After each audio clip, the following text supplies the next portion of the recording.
Hi my dear 𝐕𝐵iotonians. நான் doctor Vani on behalf of Vedantu BioTonics. இன்னைக்கு உங்க முன்னாடி ரொம்ப முக்கியமான தேவையான டிமாண்ட்ல இருக்க ஒரு லெக்சரை கொண்டு வந்திருக்கேன்.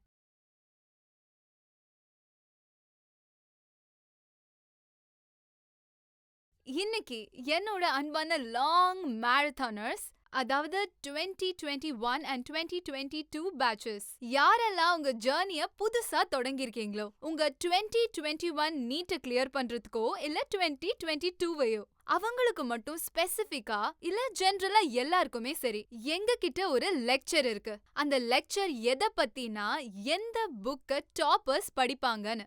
எந்த லெக்சர்லயும் டாப்பர்ஸ் கண்டிப்பா சொல்ல மாட்டாங்க எந்தெந்த புக்ஸ் எல்லாம் படிச்சா கேரண்டியா உங்களுக்கு சக்சஸ் கிடைக்கும்னு. பொதுவா உங்களுக்கே தெரியும் எவ்வளவு வெரைட்டிஸ் ஆஃப் புக்ஸ் இருக்குன்னு. நூத்துக்கணக்கான புக்ஸ் இருக்கு. ஒரு புக் ஸ்டோருக்கு போனீங்கனாலே மூளை குழம்பிடும். ரியலி ஏற்கனவே இவ்ளோ புக்ஸ் இருக்கு, அதுக்கெல்லாம் மேல உங்க ஃப்ரெண்ட்ஸ் அண்ட் ஃபேமிலி மெம்பர்ஸ் நான் அந்த புக்க படிச்சேன், நான் இந்த புக்க படிச்சேன் அப்படின்னு மொத்தமா உங்களை கன்ஃபியூஸ் பண்ணிடுவாங்க. சோ லாஸ்ட் 10 இயர்ஸா நான் என்ன சொல்லி கொடுக்கறேன்னா, வேதாந்து அண்ட் 𝐕𝐵iotonicsல நிறைய ரேங்க் எடுக்கிறது எப்படின்னு சொல்லி கொடுக்குறோம். அண்ட் ஸ்பெசிஃபிக்கா நான் உங்களுக்கு சில கோல்டன் புக்ஸ பத்தி சொல்லுவேன். இந்த புக்ஸ் மட்டும் இல்லனா உங்களால நீட்ல ரேங்க் எடுக்க முடியாது. பட் இதுல முக்கியமான விஷயம் என்னன்னு பாத்தீங்கன்னா, இத முக்கியமா படிக்கணும். ஏன்னா இது கோல்டன் ஸ்டாண்டர்ட் புக்ஸ், ரொம்பவே முக்கியமானது. ஆல்வேஸ் நான் எப்போ என்னோட கிளாஸஸ்க்கு சொல்றது என்னன்னா, ஒரு புக்க 4 வாட்டி படிக்கணும். 4 புக்க ஒரு வாட்டி படிக்கிறதுல எந்த பிரயோஜனமும் கண்டிப்பா இருக்காது.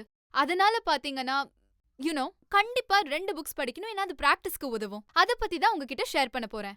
அண்ட் இந்த புக்ஸ் கண்டிப்பா உங்களுக்கு ஹெல்ப்ஃபுல்லா இருக்கும். உங்களை ஒரு நேரான பாதையில கொண்டு போகும். அப்புறம் இந்த புக் உங்களுக்கு எந்த விதத்துல ஹெல்ப்ஃபுல்லா இருக்கும்னா, உங்களுக்கு ஒரு சாலிடான ஃபவுண்டேஷனை இந்த புக் உங்களுக்கு கொடுக்கும். ஏன்னா இந்த புக்ஸ் பாத்தீங்கன்னா ஒரு classic combination of theories and MCQs. இது ரெண்டும் ஒன்னா சேர்ந்திருக்கிறதால சீட்டு கிடைக்க இது ஒரு கில்லர் காம்பினேஷன் தான் நான் சொல்லுவேன். சோ நம்ம எல்லாரோட ஃபேவரட்ல இருந்து ஆரம்பிக்கலாம். பயாலஜி. சோ பயாலஜில என்ன செய்யலாம்? பயோ மாதிரி ஒரு சப்ஜெக்ட்ல, அதாவது பயோ லெக்சரை நான் 2 வார்த்தையில முடிக்க முடியும்.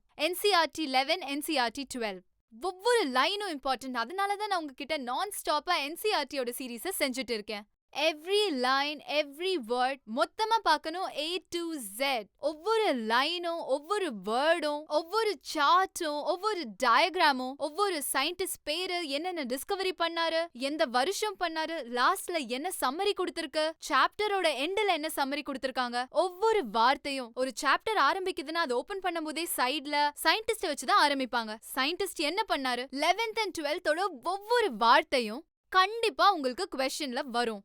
கட், காப்பி, பேஸ்ட் உங்க நீட் எக்ஸாமினேஷன்ல பண்ணுங்க. ஒவ்வொரு வார்த்தையும் NCERT அவ்வளோ முக்கியமானது. இப்போ நடக்கிற எக்ஸாம்ஸ் எல்லாம் பாருங்க, 4-5 இயர்ஸா என்ன ட்ரெண்ட்ல இருக்குன்னு வேரியேஷன் ரொம்ப கம்மியா இருக்கு. ஈவன் பிசிக்ஸ்லயும் கெமிஸ்ட்ரிலயும் சரி, பேசிக்ஸ் தான் ஃபாலோ பண்றாங்க. சிலபஸ்ல என்ன இருக்கோ அதை தான் ஃபாலோ பண்றாங்க.